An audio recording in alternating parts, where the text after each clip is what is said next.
नमस्कार। कभी कभी इतिहास की कुछ कहानियां सिर्फ अतीत में नहीं रहती, वो आज भी हमारे सामने जिंदा हो उठती हैं। हम्म। और हाल ही में कुछ ऐसा ही हुआ बिहार के राजगीर में। नालंदा विश्वविद्यालय। हाँ, जहां प्रधानमंत्री ने इसके नए शानदार परिसर का उद्घाटन किया है। बिल्कुल। और ये समझना जरूरी है कि ये सिर्फ एक नई इमारत या एक नई यूनिवर्सिटी का उद्घाटन नहीं है। नहीं। ये लगभग 800 साल के इंतजार के बाद एक खोई हुई विरासत की वापसी है। ये कहानी 5वीं सदी के गौरव से शुरू होती है, फिर 12वीं सदी के एक भयानक विध्वंस से गुजरती है। और अब 21वीं सदी में एक नई उम्मीद के साथ हमारे सामने है। बिल्कुल। तो आज हम इसी सफर की गहराई में उतरेंगे। हमारे पास जो स्रोत है वो इस पूरी कहानी पर रोशनी डालते हैं। इसका स्वर्ण युग कैसा था, इसका अंत इतना दर्दनाक क्यों हुआ, और सबसे जरूरी, आज का ये नया नालंदा अपने साथ क्या संभावनाएं लेकर आया है। तो चलिए कहानी को बिल्कुल शुरुआत से समझते हैं। जब हम नालंदा कहते हैं तो हम असल में किस चीज की बात कर रहे हैं?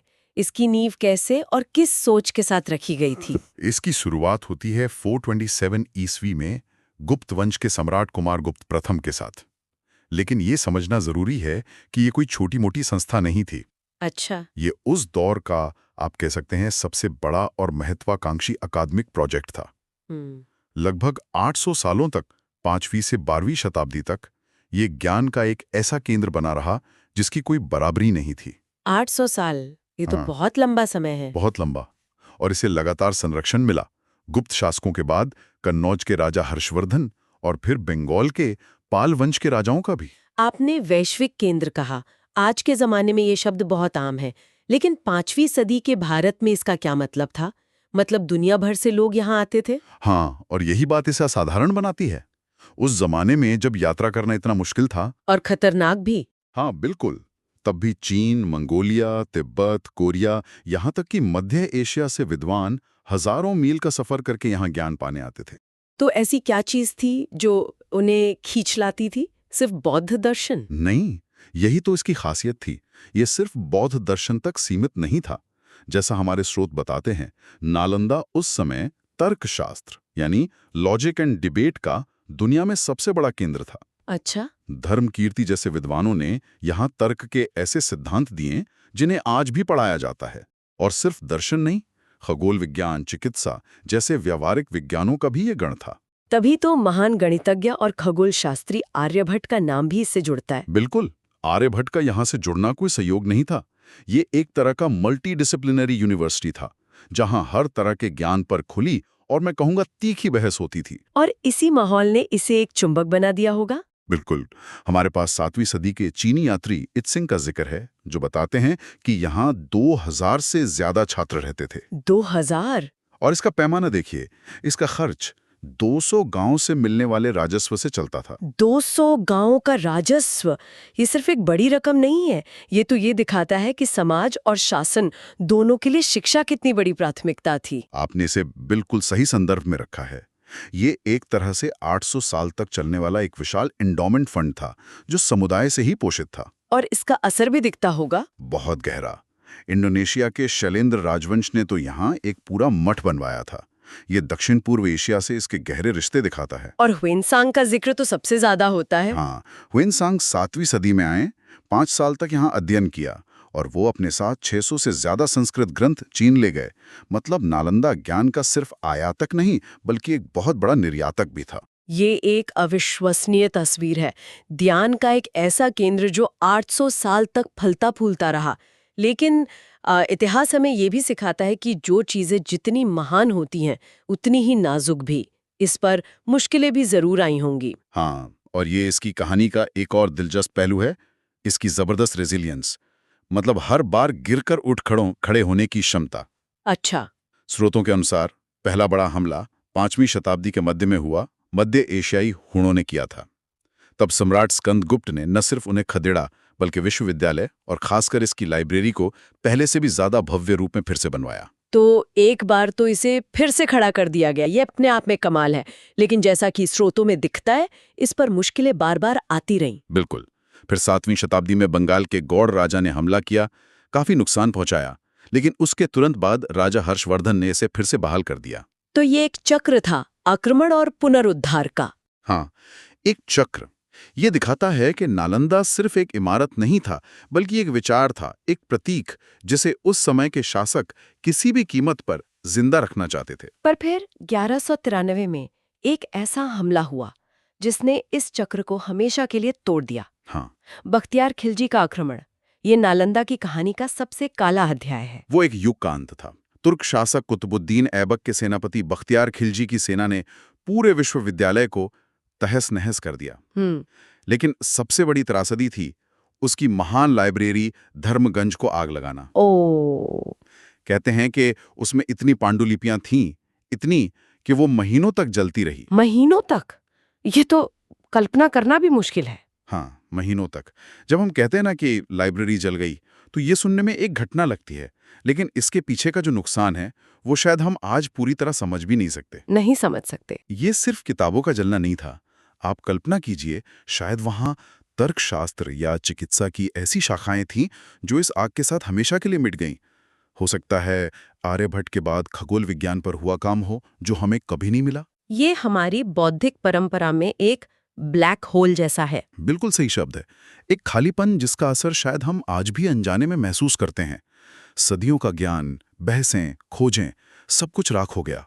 और इस विनाश के बाद सदियों तक ये महान केंद्र गुमनामी के अंधेरे में खो गया। एक जीती जागती जगह सिर्फ कहानियों और टीलों में सिमट कर रह गई। तो इसे दोबारा कैसे खोजा गया? इसकी पुनर्खोज की कहानी भी किसी जासूसी कहानी से कम नहीं है। सदियों तक यह जगह खंडहरों और मिट्टी के टीलों के नीचे दबी रही। फिर 1812 में ईस्ट इंडिया कंपनी के एक स्कॉटिश सर्वेक्षक फ्रांसिस बुकानन हैमिल्टन इस इलाके का सर्वे कर रहे थे। अच्छा। उन्होंने इन टीलों को देखा। उन्हें लगा कि ये कोई महत्वपूर्ण जगह है, लेकिन वो ये नहीं जानते थे कि ये क्या है। तो असली पहचान कब और कैसे हुई? वो आहा मोमेंट कब आया? वो क्षण आया लगभग 50 साल बाद, 1861 में। भारतीय पुरातत्व सर्वेक्षण यानी ASI के जनक सर अलेक्जेंडर कनिंघम, हाँ। उन्होंने 7वीं सदी के चीनी यात्री ह्वेनसांग के यात्रा वृतांतों को पढ़ा। ह्वेनसांग ने अपनी डायरी में नालंदा के स्थान, उसकी इमारतों, दिशाओं का बहुत सटीक वर्णन किया था। कमाल है। कनिंघम ने उस वर्णन का नक्शे की तरह इस्तेमाल किया और उन टीलों की खुदाई करवाई। और तब जाकर दुनिया को पता चला कि ये कोई साधारण खंडर नहीं, बल्कि दुनिया का महानतम प्राचीन विश्वविद्यालय है। मतलब एक यात्री की 1200 साल पुरानी डायरी ने एक खोए हुए विश्वविद्यालय को ढूंढ निकाला। जी। ये तो अद्भुत है। बिल्कुल। और हाल के वर्षों में इस खोज को वैश्विक स्तर पर भी मान्यता मिली है। यूनेस्को की वर्ल्ड हेरिटेज साइट? जी हाँ, 2016 में नालंदा महाविहार के इस पुरातात्विक स्थल को यूनेस्को ने विश्व धरोहर स्थल घोषित कर दिया। ये उस खोई हुई विरासत पर दुनिया की मोहर थी। का अगला और शायद सबसे महत्वपूर्ण पड़ाव है इस नए परिसर का उद्घाटन।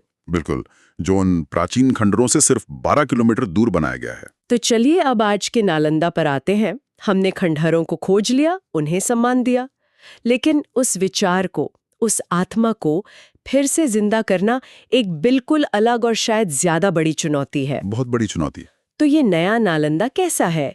क्या ये सिर्फ पुराने नाम को दोहरा रहा है? नहीं, ये अतीत और भविष्य का एक बहुत ही सोचा समझा संगम है। इसका डिजाइन भारत के महानतम वास्तुकारों में से एक पद्म विभूषण से सम्मानित बीवी दोशी ने तैयार किया था। अच्छा। 455 एकड़ में फैला ये विशाल परिसर आधुनिक जरूरतों को पूरा करता है, लेकिन इसकी जो प्रेरणा है वो प्राचीन विहारों की वास्तुकला से ली गई है। और यहाँ पढ़ाया क्या जा रहा है?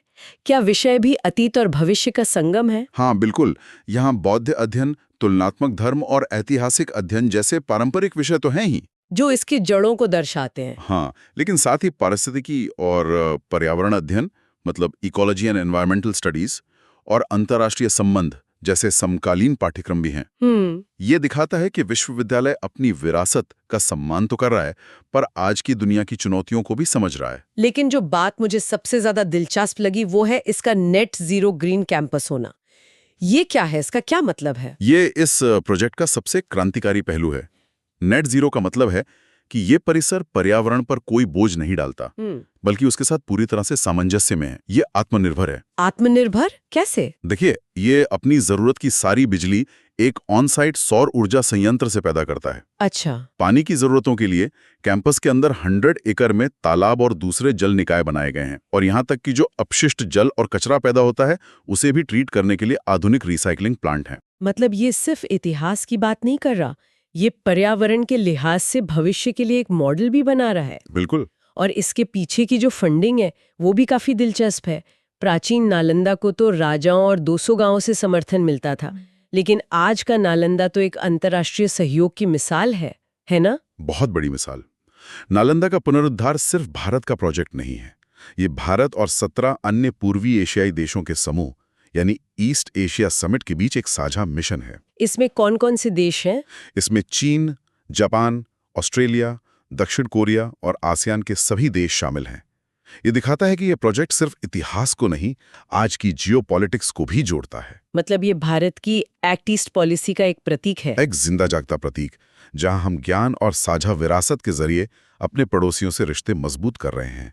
ये सॉफ्ट पावर का एक बेहतरीन उदाहरण है। तो ये है नालंदा की पूरी कहानी। 427 ईस्वी में एक विचार के रूप में जन्म, 800 साल तक ज्ञान का प्रकाश स्तंभ, 1193 में विनाश की राख, और अब 2024 में एक नेट जीरो ग्रीन कैंपस के रूप में पुनर्जन्म। ये वाकई विनाश पर निर्माण की और अंधकार पर ज्ञान की विजय की कहानी है। बिल्कुल। अगर हम एक नजर में देखें तो प्राचीन नालंदा शाही संरक्षण और स्थानीय समुदाय से चलता था, जबकि नया नालंदा अंतर्राष्ट्रीय सहयोग की शक्ति से आगे बढ़ रहा है।